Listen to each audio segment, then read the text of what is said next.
I wanted to say that I think we're at the brink of a possible flat line, or not even a flat line, just stop the bleeding. We're there.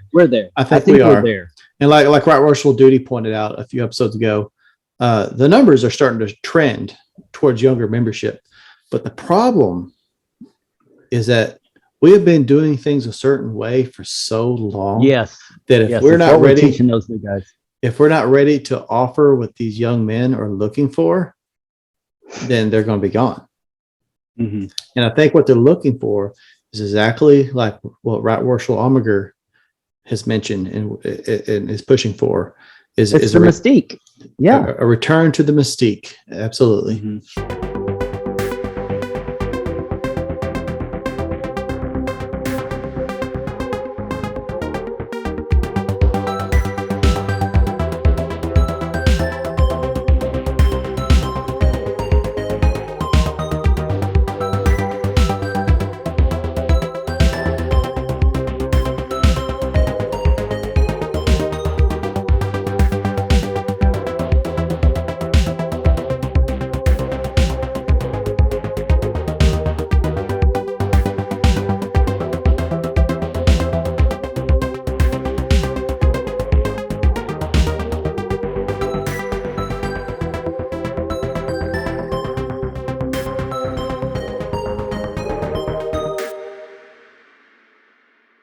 Hello, friends. Hello, brothers. This is Justin Jones with the Masonic Improvement Movement. I'm joined here today with the Sage of South Texas, Dennis Yates. He always adds so much every time. It just, and I never know exactly what to expect. Wait until Masonicon, guys, and I'm going to show up when he's in his room right in the middle of his speech. I'm going to leave officer leadership training and come over specifically to say something. I'm not telling you yet. Wow, that was very creative. But you're going to be floored when it happens, and everybody's going to love it. Brothers, friends, I'm so excited tonight. So excited. It's not very often that we get to have true Masonic royalty on our show, and tonight we have the Grand Senior Warden. No, we don't. It is the Senior Grand Warden. Get it right. Get it right. You had one chance and you blew it. I had one chance and I blew it. Of New Mexico. What an honor it is to have Steve Almager on the show. We are so excited to have him here, and I got to tell you, with that backdrop you have there, I am jealous. I want to be where you're at right now, because that looks like my home away from home right there. That's my kind of place. Correct me if I am wrong, but that looks like the Order of Man headquarters. Yep. Is that what that is? Absolutely. Absolutely. That's the barn I always dream of right there, right? I mean, yes. That is absolutely a perfect barn. So yes, and unfortunately, my barn is metal. So, it'll never look like that. That podcast is a huge inspiration for Masonic Improvement.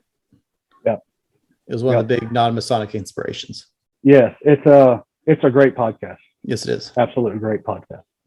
So, listen, thank you. Thanks for having me. I really enjoy being here. It's an honor and a pleasure to be here. And I look forward to discussing and seeing where this thing goes, right? Yes, sir. Before we get really rolling. And I'll stay non-controversial so you don't get in trouble. So. I edit you. We want to see you. Anyway. We want to see you in the Grand East over there. So Yes. Yeah. So a few orders of business real quick before we get started. I'd like to remind everybody, if you're watching this on YouTube, please be sure to give us a subscribe, smash that like button, and be sure to hit that bell icon so you can follow us and get updated on new information. If you're listening to a podcast, please give us a positive rating. Be sure you subscribe or follow or whatever means you had to keep up with us that way. And the last thing, Dennis, what is that interesting background you have? Why, funny you should ask, Justin. It's the Masonic Improvement Movement. Here, let me get out of the way. the Flex Fit cap that I am designing right now for Masonic Improvement. The one that I'm going to make, though, is not going to have, let me see if I can get my finger there. It's not going to have the little bit down here that you can't really read here. And that's why, because you can't really read it. The Building a Better Brotherhood, even though it's important, it's not going to be there. I'm going to have it along the rim somewhere. But this is going to be one of my premier products from Square Image that I produce for our show. And I am in the process of doing the designs right now, and it's fixing to go into production. So Beautiful. That's beautiful. Pretty exciting.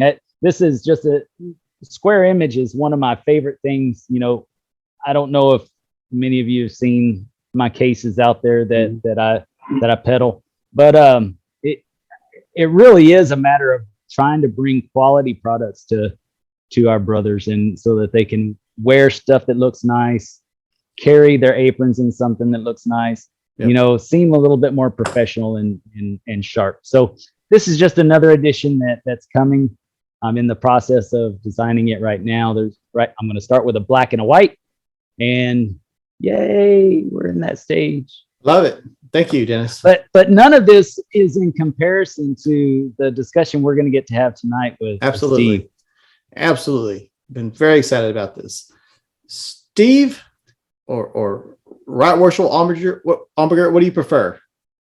You'll go with Steve? Steve. Let's talk about your Masonic background. What got you into the fraternity? Well, it's kind of funny. I come from a little small town in Eunice, New Mexico, right around 2,500 people. And I was born and raised here in this town. And I never one time in 21 years knew a Mason in New Mexico, even though we had a lodge, right? And when I got married, my wife's granddad and uncle were Masons. And so I seen all his regalia, his jewelry, all his signs, all this stuff. And when I would ask him about it, and you have to understand, he's old school. I'd say, his name was Will. I said, Will, what do y'all do down at that Masonic Lodge? And he goes, oh, we just do this and that. That's it. I mean, nothing. And this went on for 15 years. 15 years this went on. And finally, just like anybody else, National Treasure, right? Da Vinci Code, right? 2006 Da Vinci Code. It just, the mystique and the intrigue is what really piqued my interest in it. And we was sitting at the health clinic 15 years later, and I said, Will, how does a guy go about joining the Masonic Lodge? He jumped right up, walked out to his truck, and handed me a petition. He said, it's that easy. He said, you just never asked.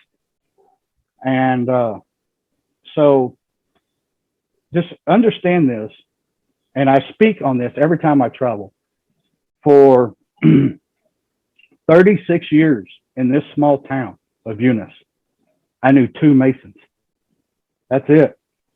Wow. Well, when I petitioned, and of course it goes to investigation, 3 other Masons show up, right? And I knew all of them. And, well, I go through my degree, and guess what? I know every one of them too. But I think the cherry on top for me, and I never knew this, was after my EA degree, my wife's granddad took me to the East where the charter was. And it's kind of emotional for me, but my granddad was a charter member of that lodge. Never knew it. Oh, wow. Very nice. Never knew very it. Very nice. How old was the lodge? 1950. Wow. Very cool. Very cool. So, that kind of happened with me as well. Yeah. It's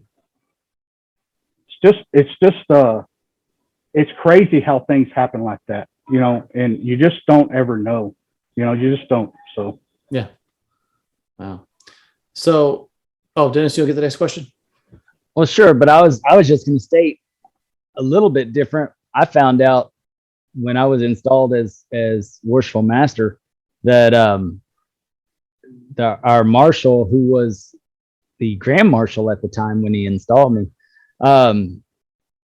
said a story, told a story about my great grandfather, where he had come across the Red River with Sam Houston, and then rode down from Denton, Texas, to get the charter for his lodge, Stanfield Lodge, and that was my great grandfather, and that lodge still exists today. And I didn't know that and I wouldn't have known that until I became a Mason. And my grandfather, I got to see his little yellow. A lot of the old Masons, if they listen to this podcast or watch the show, they used to have these old index cards that they kept all the membership information on. I actually went up into the attic of Oak Cliff Lodge and saw my membership card of my grandfather, who was a member of that lodge, which I didn't know he was a member of that lodge until after I had become a Mason. In fact, it wasn't until about 6 years ago that I found that out. Very, very awesome. Yeah, so being a member of this lodge, I was able to go into the records, and I pulled all my granddad's records, and I made copies of them. And, of course, I have them now. But it's pretty special. It's, I honestly, you hear a lot of talk of people following in their dad or their grandfather's or great granddad's footsteps. I honestly never knew. I just never knew. So that wasn't my motivation whatsoever. So.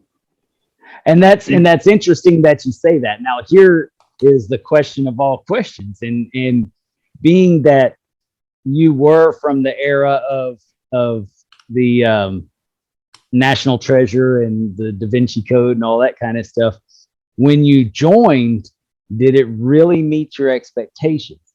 I mean, I'm sure you were delighted by what you found, because you found that you were surrounded by people who had been nurturing you to who you are for so long. But realistically, did you find what you thought you were looking for at that time once you went through the degrees? Absolutely not. If you think about the Da Vinci Code or National Treasure, you think about these kind of mystic type settings, right? You don't think of shag blue carpet and brown paneling, you just don't, and it's all lit up. And when I think of a lodge, I think of a lodge as, and this may be different, but I think of it as a sanctuary, right?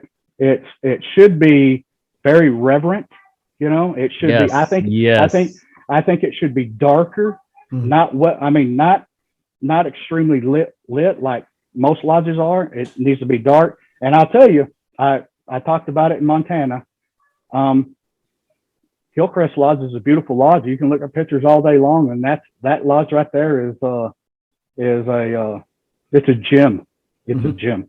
So that's what I expect a lodge to look like. We have a couple of them here in New Mexico, and I thoroughly enjoy walking into them because it feels like this is where Freemasonry really started, is in places like this, right? Yes. So, but the one that we really have, it's an observant lodge, traditional observant lodge, and it is absolutely fascinating and a fun time to go sit in this lodge compared to the other lodges. And all the other lodges are great. I just like the darker setting personally myself. Yeah. There's real value in something like that, I think. Well, here's one of my favorite pictures I have of my home lodge is we never turn the altar light off. It always stays on 24 hours a day, 7 days a week, 365 days of the year. And when you walk into through the door, that's all that's seen. And when it's totally dark, I have a picture of that, and that's my favorite picture because that's what I envision the lodge to look like. Yeah. Yes. I was going to say that in describing that, my very first thought before you even started describing that is when you lower the lights, it becomes a more intimate space. It becomes a more intimate atmosphere, and it is more solemn, more serious, more loving. And if you think about it, think about all the darkness surrounded, and think about one light being on. What does your attention draw to? That one light. And it makes that light brighter. Without all the distractions, you're there with the light. And isn't that what we're all looking for? Is more light. Yeah. So, that's hats off to you guys in New Mexico for doing that, because that does not affect the words that are spoken. It doesn't affect the movements that are made.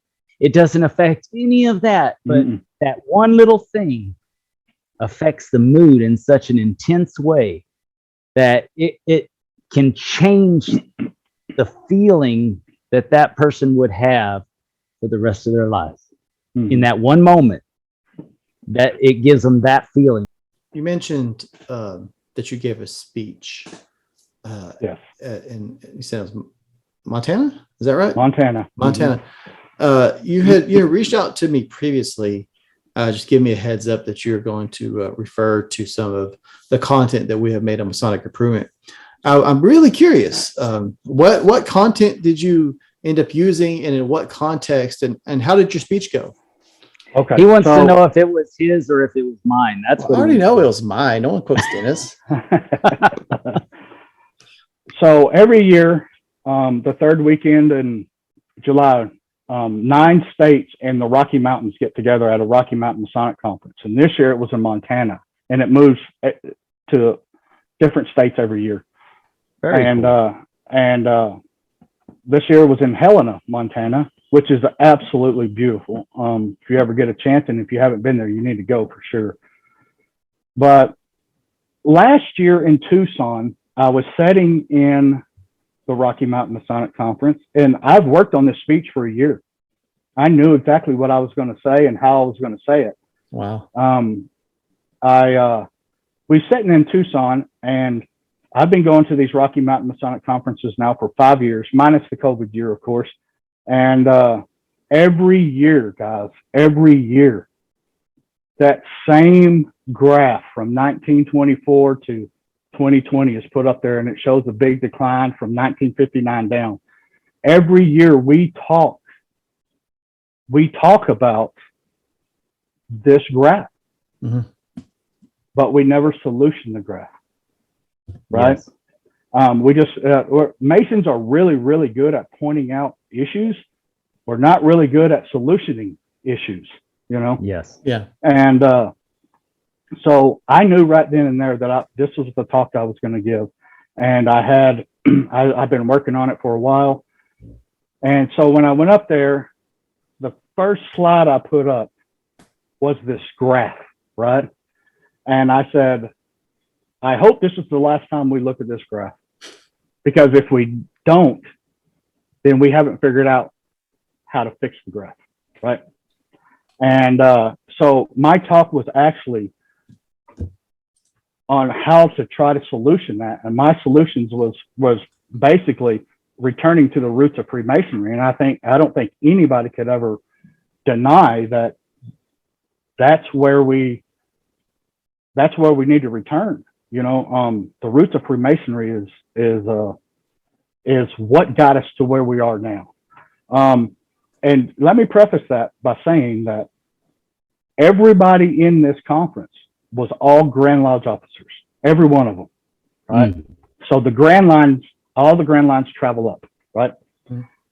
So my first solution was what we just talked about, is bring the intrigue and mystique back to the fraternity, And I took a quote from Sam Friedman. Sam Friedman wrote a fantastic book, The Millennial Apprentice, right? If you haven't read it, you really need to read it. It's a fantastic book. And his quote was, "Most young men believe they are joining something ancient and elite, and often what they discover is far more mundane than what they had hoped for." Mhm. Right? And that's Yes. the truth. That is the truth. Yes. Yes. And we just have to get back to what got us to this point. Now, getting to you, Justin, I quoted you, and your quote was, "Freemasonry as an organization is what was meant for a select few. When we began accepting so many new members and rapidly conferring degrees, we created Masons that would eventually accept leadership positions and began running our fraternity like any other organization." Mm-hmm. And what led into that was guarding the West Gate. And I believe our West Gate is pretty porous right now, and Yes. We have to start. I just listened again yesterday to I think it was Kyle and Yeti's podcast with y'all, where Hillcrest talks about their procedure, and Yes. I did mention it up there in Montana, and everybody was really, really surprised that the length of time that they'd make somebody wait, right? Mm-hmm. But my concern is this: why does time have to be involved in the length of the petition or the shortness of the petition, right? If you Yes. don't feel good about him, just keep bringing him back until you either feel good or you just don't, right? Yeah. Or you decide it's not the fit. Yes. Yeah. So I think that if we will quit worrying about membership, we can return the fraternity back to the greatness. Now, we will never get back to 1959 numbers ever. We never will, and that's okay. That's fine, right? I hope we don't. I hope we don't. Me That too. was, in my opinion, that was a point of delusion, illusion and delusion. We deluded our fraternity. We put those membership numbers up on a pedestal, but unfortunately, the lack of due diligence on our part to get those numbers to the point where they are is something that we are still paying for today. So you're absolutely right. And I will tell you who's to blame for this. And this is all the Grand Lodges throughout this whole United States, right?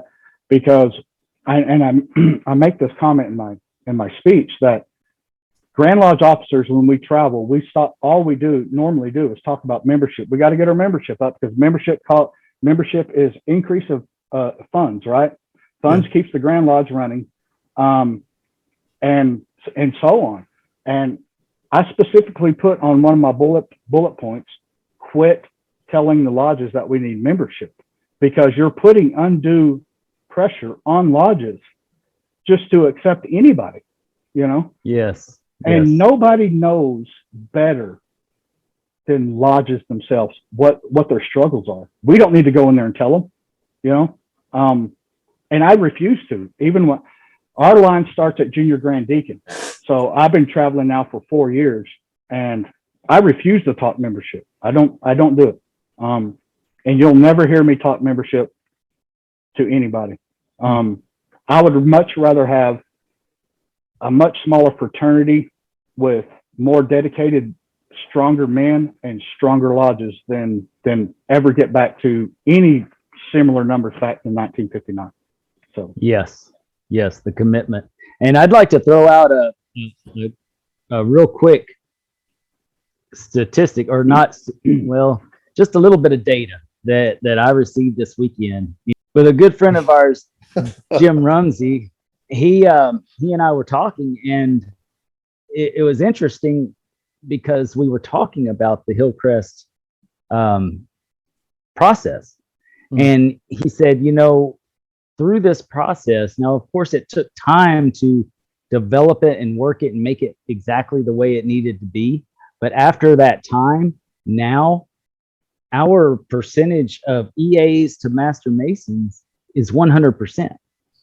Our percentage of retention of active Masons after they get their degrees is 100%. They're working in the lodge, even if they're not part of the line. They're working in the lodge and working for the support of the lodge and its functions. And so when you look at that kind of impact, and because it's exactly what we're talking about, you said it, and Justin and I have stated 1,000 times that it's not the quantity, it is the quality. And when you get the people who care about the fraternity to that degree, they're going to put their money where their mouth is. And so they're automatically going to support that with which they love. And that will take care of the rest of the problems. And so you're absolutely right. Getting back to the basics, get back to the basics. That's a very real concept that more people should be focused on and stop thinking about the quick fixes. Yeah, absolutely. It's funny that we talk about a golden age of Freemasonry, but we don't. Excuse me, I'm going to grab a drink. Sure. I mean, to me, the golden age was probably like the 1920s or something. But we look at the membership, but to me, going back to that time period I was talking about, because I think we were probably the most successful at that time that we have been in a long time. It was a lot harder to get in. Like it's funny you say that, because I made the comment. I said, go back and look at your bylaws and your codes and your ritual pre-1950. Guaranteed it's totally different than what it is now, because we've made it easy.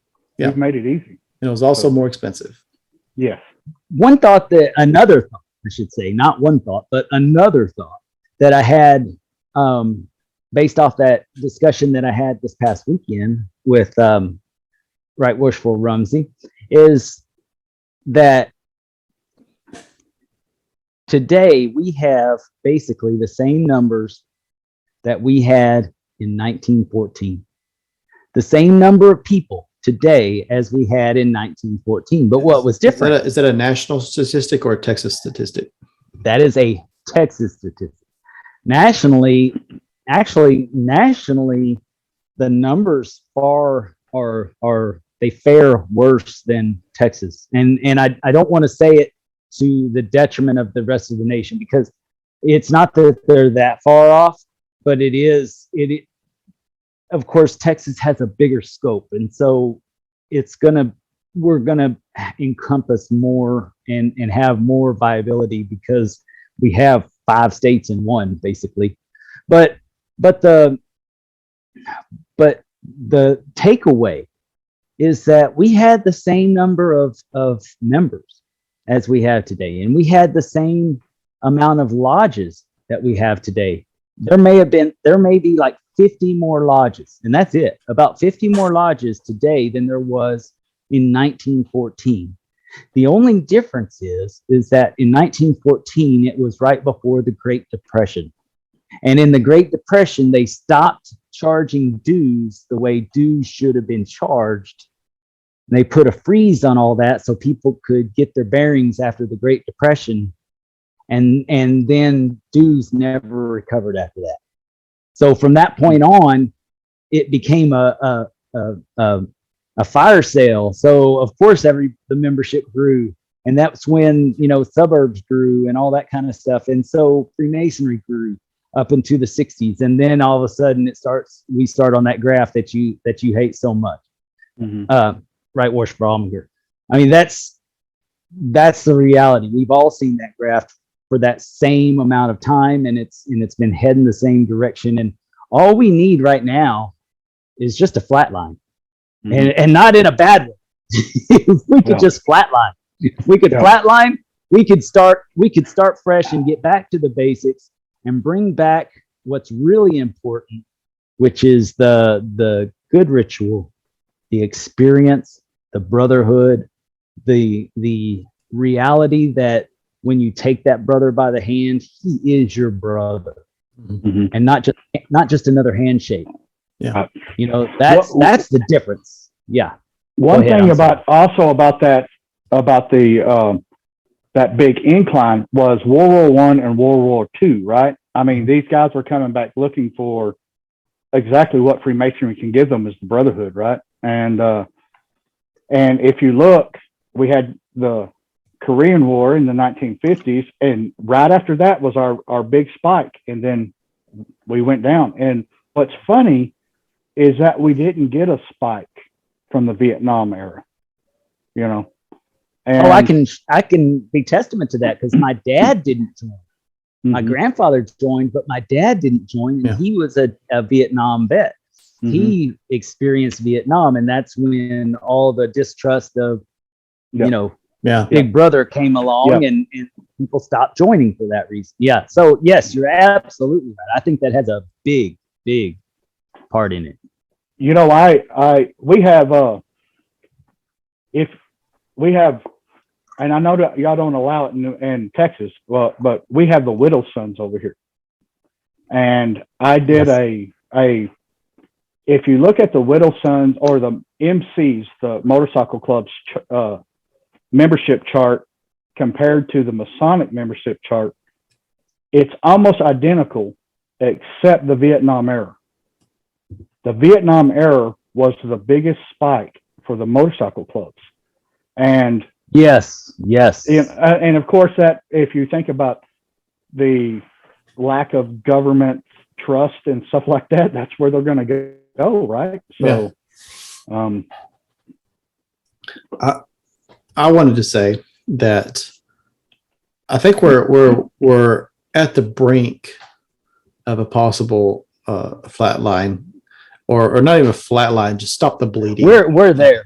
I think we are there. And like Right Worshipful Duty pointed out a few episodes ago, the numbers are starting to trend towards younger membership. But the problem is that we have been doing things a certain way for so long. Yes. That if we're not ready, teaching those new guys. If we're not ready to offer what these young men are looking for, then they're going to be gone. And I think what they're looking for is exactly like what Right Worshipful Almager has mentioned and is pushing for is the mystique. Yeah. A return to the mystique. Absolutely. Yeah. I don't think it's very hard. I don't even think the leadership has to be right. The leadership has to be right in your lodge, right? Not the leadership at the Grand Lodge level. It has to be right in your lodge, because this is not going to start at the Grand Lodge level. Yes, correct. It has to be at the lodge level. And if we can start implementing small little moves, which I'm not a small move guy. I'm a bold move guy. I like bold moves and big moves. But that's why we get along so well. But even if we take small moves in each lodge, it's eventually going to catch on, and we're going to be. I think we're going to be just fine. Masonry will never ever go away. Never. So I agree. As long as I'm alive, Freemasonry will be alive, and I know that my sons are already gaining interest, and in fact I'm kind of just letting them be young for a while before they join, so that when they join they are ready, and because they're intelligent, but I want them to be ready to really enjoy it and be able to afford it and put the money into it that it deserves. Because that way they can get all the Freemasonry that they want, instead of just being able to go to Blue Lodge when they can, and and just go to a stated meeting, instead of having all the fun of the dinners and the banquets and all that kind of stuff, because it's the whole package that makes it what it is. Yeah. And I know both of y'all travel very well, and that's the key. That's the key to keeping the spark alive in Freemasonry is the travel. I feel bad for brothers that just stay in that one lodge for years and years and years and never experience a lodge 20, 30 miles away, 100 miles away. Because that's what drove me to do what I do, because I'm from a very small lodge. And you travel to an Albuquerque or a Las Cruces or Santa Fe, and you see these other lodges and how good they're doing things. one of the things I was able to do was come back and implement them in my lodge. And if you take a piece here and a piece there and a piece from every one of them, and you bring it back, you're gonna have a really good lodge. That's something Dennis and I talked about before. Is sure, as a master mason, you're entitled to everything your lodge has to offer. However, and unfortunately, in probably 90% of your lodges, that's not much. It's not much. And so if you're not traveling and, like you're saying, picking up nuggets from other Masonic lodges, you're only you're shorting yourself. You're only seeing a fraction of a percent of the light that's really available to you. Right. Yes. So we was fortunate enough when COVID hit New Mexico, we completely shut down for almost 365 days. Wow. So Texas was only shut down for a brief period of time. And luckily I live real close to Odessa, Midland, Odessa. So I ended up going over to Odessa, which was about 62 miles away, on the first and third Saturdays for a breakfast lodge they had over there. And I ended up getting what I needed from the fraternity from over in Texas, and I liked it so much, I ended up joining it. So I am a Texas Mason. So you said it was a short time, but it didn't feel like a short time. No, I couldn't imagine a year. No, it was a year. It was absolutely a year. And so we got to meet maybe 3 or 4 times in 2020. And we didn't open back up till the end of May of 2021. So we was down for a long time. And that truly has hurt a lot of the rural lodges, right? But that's not a lot of people like to blame COVID for that. And I don't want to blame COVID at all. I was about to say something very similar. I heard the comment the other day that the virus of unspecified origin has caused a lot of problems in some lodges that they still haven't recovered from. And I think it's kind of a cop out. Yeah, me too. My lodge is thriving. I know Goliad is thriving. Yes. And so it's there's other lodges that are very successful. I mean, we hit the ground running as soon as we could open back up. So no, we're really good at being victims and placing the blame on other things in our fraternity. And we utilized that time to remodel our lodge. That's what we did. Yeah. That's great. We met on Zoom. It's not the same. We did little, just little fellowship meetings is all we did. It's all we could do, really. And we actually, when we kind of broke the mold here in New Mexico, because we had a candidate. Soon as COVID hit, we had a candidate ready for an EA degree. Well, we couldn't do it. We couldn't do it over here. So guess what? We loaded up and went to Odessa, and we let Odessa put it on it. Right? Nice. And, very cool. So we kept him. We was able to keep him working throughout the whole process. Yes. Very cool.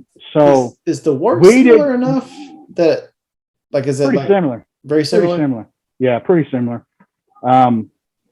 It didn't affect him at all. Of course, he just got the degree, and as well as I do, you're not remembering much through them degrees anyway when you're going through them. So when he came back over here, he was learning the New Mexico proficiency. So, but we didn't allow COVID to stop us from doing what we do. We found a way to go across state lines, and we made it work. And what a more beautiful way to show that new candidate brotherly love. Being able to cross state lines and showing the real connection that you have, no matter where you are, that you've got that bond. That, golly, that is so awesome. We have that post degree, Master Mason degree out here in Post, and it's New Mexico and Texas. One year we took our fellowcraft over there to be raised in Post, Texas. and Oh, it's very the cool. hilltop degree. And so we actually did New Mexico work in Texas and raised him in Texas with New Mexico work, right? Very Brought him cool. back home, and I don't know who it is that's selling the hat that says Texas raised and has a little square and compass on there. But I ordered him a hat because he's the only one in our lodge that can wear that hat. That says Very Texas raised. nice. Love that. Nice. So And any of you naysayers that are listening to this show and saying, "Oh, that's just not right. You can't do that." It happened. Get over it. Let's move Yeah. on. Well, I think it's a beautiful thing. I think it's we do it every year. Every year it's done. yeah. And if you have dispensation, you too can have all the Freemasonry you want to enjoy. Yep. If you have grand dispensation, so Yep. get to know a Grand Master and get it done. Yep. Absolutely. We have a really good relationship with our Texas brothers just right across the line, and Mhm. we I've look seen it forward over to there. It's yes, all Yeah, the we brothers look- up there. Mhm. We Go look ahead. I'm forward to sorry. it every year. We look forward to going to post, and like next year it'll be Texas work, right? So it's really good. It's really the camaraderie and the brotherhood and the fellowship that's what it's all about. Yeah. You know? Yes, I gotta Yes. make my way out that way one day. Yeah. I'm going to be in New Mexico later this year. I'm going to travel up there to visit some brothers. Good. Sounds like fun. Y'all Gotta need get to around. y'all need to come to our Lincoln event that we hold in Lincoln, New Mexico. And it's once a year. It's in June, usually the second weekend in June. Now, this is the place where Billy the Kid and Pat Garrett ran around, right? And we That have a would be the lodge. perfect time. Yeah. We have a lodge in the courthouse that's all shot up by Billy the Kid, you know, and Nice. it is phenomenal. It's a great time. That So, sounds very unique. That'd be fun. Yes. and it only happens That's- once a year. So Mm. Very cool. Well, you need to let us know when that happens. 'Cause Please. we Please do. love to be there. And that's our downtime here. You know, that's our election and installation season. So, you know, that's a perfect time for us to get away for a weekend because, you know, Grand Lodge rests. And so we're not busy with our official stuff there. And it's right before officer leadership training. So that's perfect. Yes. I really want to Remind us. make one of your Grand Lodge sessions also. That'd be really fun. Oh, So our Grand Lodge sessions are different because they move. They're not set in one place. So this coming year in March, it'll be in Farmington. Then the following year, it'll be in Rio Doso.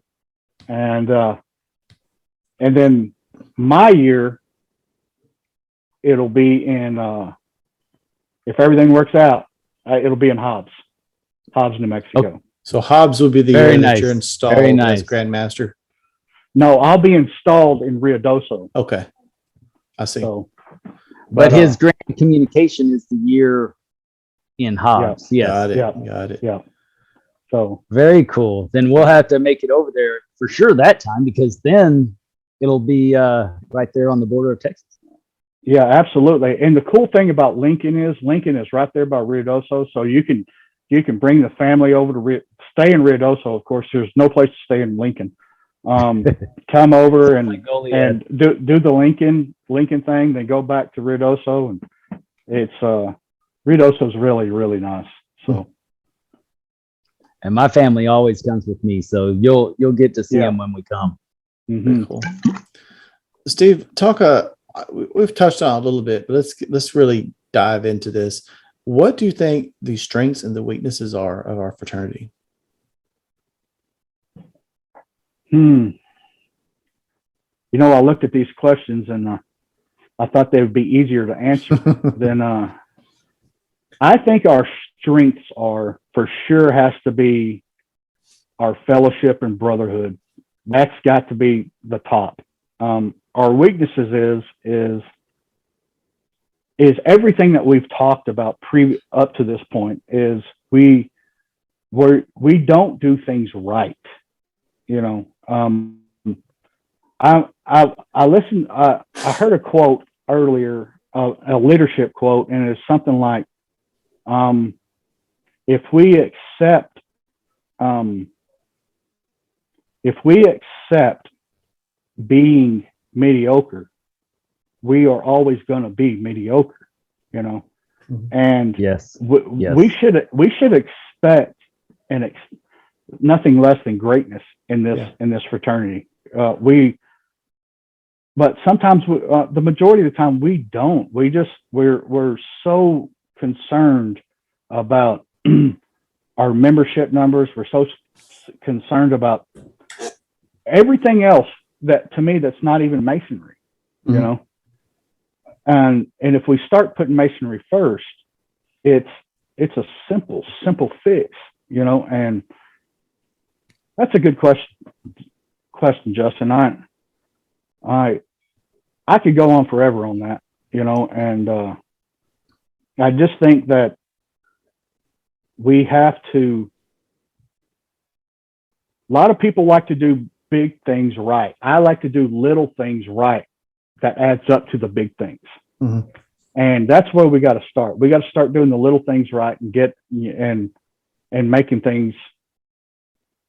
We just got to right the ship, right? Is what we got to do. We have to right the ship. Yeah. So you mentioned, I'm paraphrasing here, but you mentioned the lodges themselves and how they need to basically be better. It made me think. I watched a video earlier today. Didn't watch the whole thing, but one of the brothers on there was talking about how his home lodge was a good average lodge. And I'm talking to myself in my truck, and I was like, well, which is it? Is it a good lodge or an average lodge? And that's really, and I was like, man, that's really scary if you think about it, because that means the average lodge is not good. You're average. Yep. No, I think that's a true statement, though, because what you're saying is we're okay with being average, and we should never be okay with being average. Yeah. We should be exceptional. We should be exceptional. We are so afraid of our own success that it's, and I see this a lot. It's like we are afraid of being anything above average or anything more than mediocre. Like we don't like we perfect example. We have a really nice Tyler sword that's in the display case in our lodge. Beautiful sword. And we have a really cheap, flimsy piece of junk that we use in the lodge room. I was like, man, why don't we take this nice sword and change it out? And so the brothers got in arms about that because it was apparently donated to the lodge under the condition that it's on display. And it's like, it's on display. It's on the altar now, right? And after the installation, after elections and everything, the new Tyler switched it back out. And I'm like, why did you do that? And he said, this is too nice to be used. We need to keep it on display. And it's like, why are we so afraid to have nice things? We're digging ourselves in a hole of mediocrity. And no one's joining for something that is anything less than marvelous. Like you were saying, if people want something mundane, they can find that outside. Mundane's everywhere, right? This is supposed to be something different than that. Yeah. I'll tell you what I think is most Masons don't like to use the word elite. I do, because we was at one point in time an elite group, you know? Yes. People think that elite means that you look down on people. Well, that's not us at all, right? It's just that we are the people in the community that's out doing the things that help this community continue to run, whether it be a city council, a judge, a police officer, things like that, right? We are the people, you know? Yes. And, you know, there's nothing wrong. I'm very proud to be part of an elite group, you know? And it does not bother me at all to use the word elite. Now, in Montana, a guy came up because I did use the word elite. And he said, well, don't you think that's negative? And I said, absolutely not. But we've made ourselves believe that elite is negative. Yeah.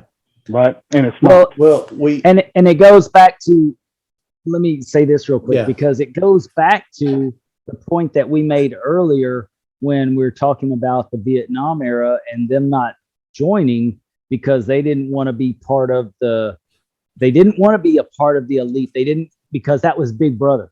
That was, it was us and them, and we didn't want to be a part of them. We didn't want to wear a suit and tie anymore because that made us too much like the establishment, and so that mentality has carried down, and we're still fighting that same struggle of internal feelings of, is it okay for me to feel good wearing a tie? I mean, I do. I wear a bow tie all the time. You're lucky I don't have one on tonight, but I feel good about dressing up, looking sharp, feeling sharp, thinking sharp, and it's almost like you said, it's almost a negative to do that these days, and that's what we should be getting away from, because we should be setting ourselves up here, and that way, that I can't remember who said it, and I think I probably got it from a movie. They said, be careful what you tell that person, or they might start believing it. So if you start dressing up, sharpening up, talking up, and leveling up, you just might believe it. Wouldn't that be a shame if we all just started believing it? And just think of the changes that we could make if we did if everybody did believe that, right? Oh yeah, it'd be very simple. I want to make a comment, and this is similar to what Dennis said, and it's going to be bold, but I'm tired of kitty gloving all these sensitive topics. I'm going to say what I think is probably what most people's minds, they just don't want to say it, right? Historically, Freemasonry was elitist. It was the elite people, and they were the movers and shakers, the leaders of the community. They were not your average people. And then we got to a point where we lowered our standards, and the floodgate came open, and the people came pouring in. And now, as we attempt to return back to our roots, our successful roots, we have people that would not have ordinarily got past the West Gate. That's elitist. You can't do that. That's elite. I don't like that. People that historically would have never made the fraternity to start with. Right. Two things on that. I will tell you. I've been in the fraternity now for 15 years. Never once seen a black ball. Never once. Never once. So what does that tell you right there? Is that we're not really guarding the West Gate. We're looking for members. Exactly. Not Masons, right? That's what we need to be looking for, is Masons. Absolutely. And I also believe that our fraternity we have lost the ability to whisper good counsel, because people get upset when you tell them that, and it's given in our charge when we close lodge every time that we are to do that, but if we don't study our ritual and we don't know what our ritual is meaning, then all this other stuff is just,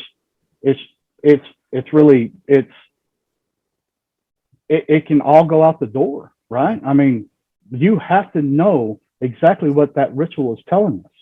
You could, go ahead. I was going to say, you could memorize verbatim every piece of the ritual. However, if you have not internalized any of it, you're the same guy that you were that turned in the petition. Nothing has changed. Yeah. I was master of my lodge three times. And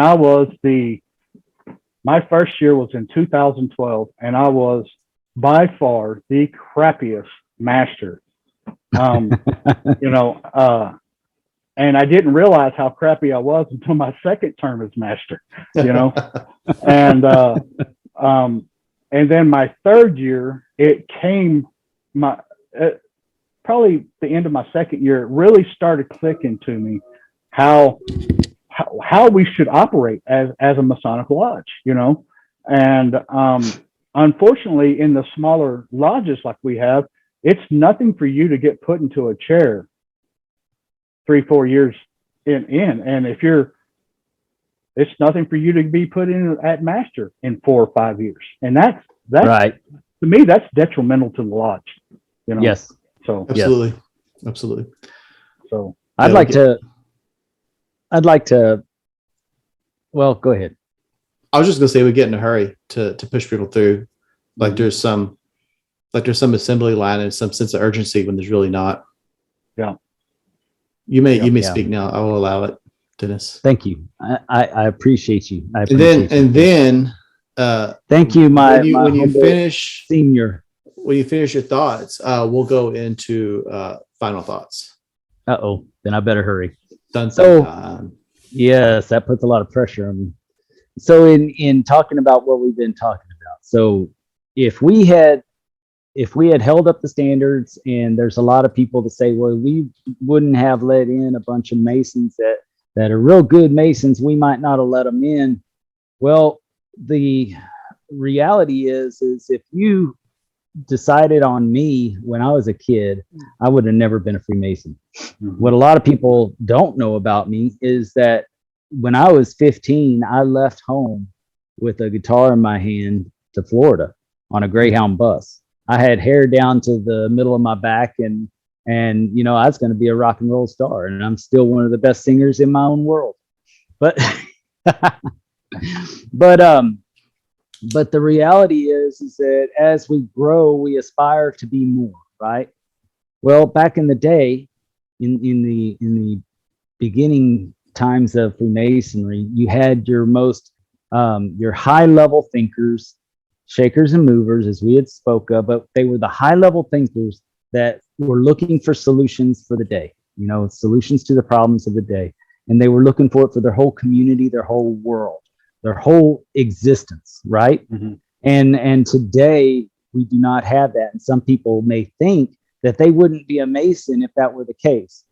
I don't agree with that, because I did start at the bottom, and I clawed and fought my way up to where I am today. Today, I wear a tuxedo at least once or twice a month. And I would have never seen that in myself as a child from the way I was raised and the way that I was brought up. So in reality, the real leaders in our fraternity and in our world, they're not the guys who would have made it into our fraternity. They're not the guys that you would have been, corn-fed, purebred all the way to the top. Mm-hmm. It's the guys that were the thinking guys that decided at one point that I'm not going to let this world decide what my life is going to be. Yeah. My life is going to be greater than what my circumstances gave. And so I believe that no matter what, I would still be right here, right now, in this situation, talking to the Grand Senior Warden of the great state and jurisdiction of New Mexico right now. You're not talking to the Grand Senior Warden. Senior Grand Warden. But just to piggyback real quick on what you're saying. And I'm not talking to Justin in talking about this. I'm not talking to him. I'm talking But you're absolutely right. We're not talking about the senator's children or silver spoon in your mouth or anything like that. We're not talking about rich people or anything necessarily like that. We are talking the ones that are hand fed would have fallen away to begin with. They would have, because you're absolutely right. No, we're talking about the caliber of a person. Right. Yes. So one of the things that really gets me is our newly raised Master Masons jumping into appendant bodies right off the bat. I would like to see, me personally, I would like to see at least a year before you're able to join the appendant body. Now, let me preface all that by saying I am a Scottish Rite Mason, KCCH. I am a Shriner, and I am a Knights Templar, right? So I have nothing against them. I think they're great, but I also believe this: the stronger our Master Masons are, that join these appendant bodies, the stronger the appendant bodies are going to be. Yes. And, you know, that was a pretty touchy subject up there in Montana. And, but when it was all said and done with, everybody came up to me afterwards and said, Steve, you finally said what we've been thinking for years and years and years. Nobody has wanted to get up and break the ice and say what I said. And what's crazy about that is you weren't breaking the ice at all. Apparently, no, it's just no one really had the guts to stand up and say it. Right. That's what I find quite often is that people come up to us and say, you know, we've been thinking this and but you said it, and I'm glad it's out there now, because now other people can feel like, you know, they found some place where, you know, we were thinking the same things. Let's get together and do it. Yeah. And I'd also like to say that if the lodges got back to Freemasonry like they're supposed to, like we're supposed to, I'm not going to say they, because it's we. Like we're supposed to, then the appendant body lure wouldn't be quite so grand. If we had more education and understanding of what we're a part of to begin with, then it is really just then it is really, you're the master, and then you're planing out and just expanding your width. So I'll leave it at that, because I know that this has run a little bit long. Sure. I just want to say, I'll say real quick, and then I do say I agree with you to an extent, Dennis. I think the Royal Arch degree is very important in context of the master's degree, and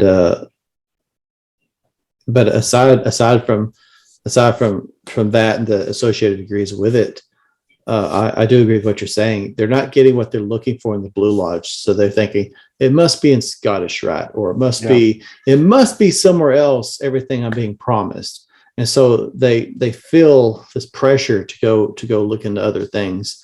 I'm pretty partial to York Rite. I think it's important, and I think I will say right now that I am York Rite, and I did it first because my mother's maiden name is York. So I decided to do that first. But there's a reason that I'm part of the education committee for the Scottish Rite of San Antonio, the San Antonio Valley of Scottish Rite, because that is the university, my friend. No, I can't argue with anything that you're saying. I like the York Rite because it completes what we were taught. The story, right? Yes, it completes the story. And then the Scottish Rite is just a boom, boom, boom, boom, boom. Yep. And they all have the greatness. Every one of them has the great things that they take care of and do. And I don't want to see anything happen to the York Rite, the Scottish Rite, or the Shriners. Don't get me wrong. I don't want that. Yes. But yes. I want us to really have a full, fundamentally sound Master Mason join these appendant bodies. You're right. We would have such a greater, so much more of a appendant body if we had so much more of a Master Mason. Yeah, I would say I don't know who they're really pendants on. I would originally say as lodges, but I'm almost inclined to say as grand lodges. If we're not offering anything that really, I don't necessarily. I do encourage people soon after their master's degree to look into like the York Rite. I've had your stance previously, so I don't 100% disagree with it. However, if there's nothing being offered within that year gap, then. But that's on the lodge. I know. That's what I'm saying. It's on the lodge. It should be an expectation of the Grand Lodge, but it is on the lodge. Yeah. So let me ask you this: we do a really good job of getting the EA to the Master Mason, right? And then once we get him there, we slap him on the back and say, "Good luck." What you put into it. And then go to the next one. There's no more mentorship. The mentor or the coach should stay with him after he's received his Master Mason. I don't know what the exact time frame is. I put a year. Let him stay with him a year to to get him to where he needs to. And Jason, if we kept the mentor with this Master Mason, that just might give him what he needs, right? Yeah. That's the subject that we teach together in officer leadership training is mentorship. Yeah. And in my opinion, like you said, mentors should stay longer. But I also believe that it's not always the guy that teaches the work. A mentor should carry similar beliefs and values and help you grow as a person. And I think, which has happened to me, is that you have different mentors throughout your experience in life and in Freemasonry. And as you move on to the next level of whatever you're doing, or to a different level, you'll have a different mentor. And this one will just kind of just make his way back to somebody else who needs him at that level, or that portion that you needed his help in. Right. We all have our strengths. So we help in this area. And then when they're at that area, they can go to somebody else to help them in the next area. And I'm perfectly fine being the one that helps in this area and let the other guy excel in teaching him that area. So mentorship should be longer than just that period. And it should it'll pretty much organically kind of separate, and then the next one will kind of grow. But you have to have that mentality that you need a mentor and that you're willing to mentor. But case in point, I mean, Dennis has had several mentors, and some of them none as terrible as Justin. I mean, that's just, well, I was just gonna say you had some mentors that I highly respect, but it meant a lot to me when I took you under my wing. But man, you just yes, yeah, I know. So we're at that point now, right, Worshel? I'd really like to hear just if there's anything that you really wanted to be sure to convey before we wrap up, or just any final thoughts that you wanted to share. Oh, not this right Worshel. The real right Worshel. The real right Worshel. The grand senior grand warden. We love you. We love you. We're grateful you're here. So don't let me disrespect you at all. I'm so happy that you're here with us. No. So when we came out of COVID, it was 2021 when we finally did come out. In July of 2021, I took a trip down to Silao, Mexico, and San Miguel for the Grand Masters Conference down there in Mexico. Nice. And I was representing New Mexico, of course, down there. And my Spanish is not very good, right? I can understand it. I just can't speak it. And I got really good with Google Translate. And but when I walked into there was probably at least 75 to 95 Masons in this room. And when I walked in there, it was like I was just walking into my home lodge. Every one of these guys came up, and I don't know exactly everything they were saying, but they made me feel at home. And after the third day there, I stood up and I gave a speech, and I told them, I said, we have a plaque over our door that says, if you've traveled here, you are home, right? And I told them that, and it was truly a feeling that you can't get it anywhere else. You have to travel out, and even travel outside of the country. What they're doing in Mexico is absolutely phenomenal down there with their Freemasonry. And if you ever get a chance, you need to go down there and see it. I'm a member of Leandro Lodge in Juarez, Mexico, and I would love for y'all to come down and watch a degree or two, because you will walk away in total amazement of how they do things. Their process to get in is the strictest I've ever seen, and their process from EA to fellowcraft is a minimum of 1 year. They have to write papers. They have to go in front of a board. Yes. They don't mess around down there. And I'm not saying that's the blueprint that we need, but we need something similar to that, right? Yeah. And I think every lodge can figure out what their own blueprint is, but there has to be a blueprint. Mm-hmm. Yes. What we need more than anything in Freemasonry is a strategic plan on how we're going to operate. And that plan has to be approved by the brothers, because we're in a business that changes its leadership every year. Mm-hmm. So the plan cannot change, right? You can adapt and add to the plan, but your strategic plan should stay the same.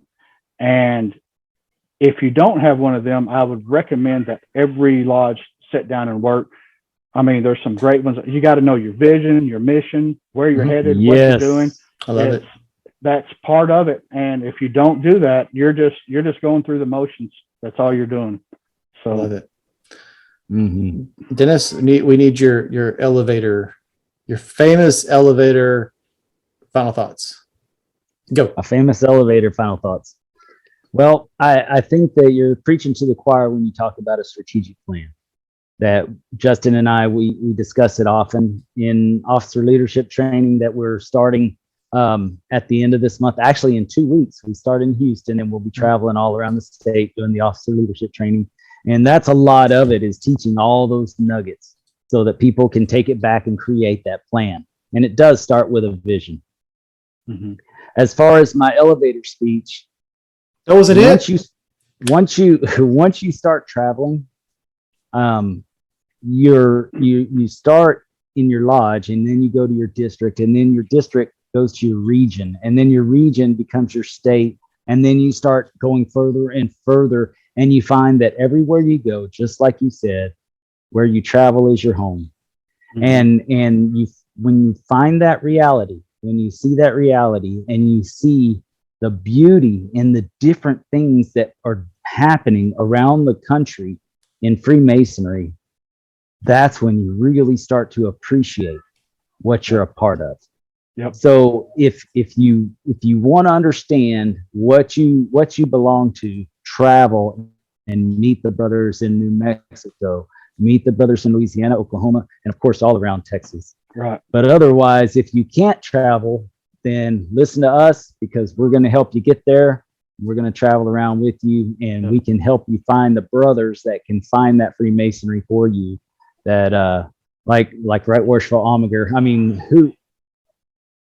who better to have on our show than one of the pioneers of old school thinking? Yes, sir. And talk about old school thinking. I mean, this is the way to go. This is how it really was back in my year. You know, that's what I'm saying. I just want to say, Right Worshipful Almager, my Padawan, Dennis Yates. I appreciate both of you taking time out of your evening to come onto the show. Dennis, it's always a pleasure to have you here. Right Worshipful Almager, we have spoken before, and I knew this was going to be a good conversation. It did not disappoint. I may have angered a few people, but I'm okay with that. So I think this is a great conversation. And for those of you listening, thank you for taking your time to tune into Masonic Improvement. I hope you got something of value out of this podcast. I know I did. And absolutely. Yes. We will see you soon.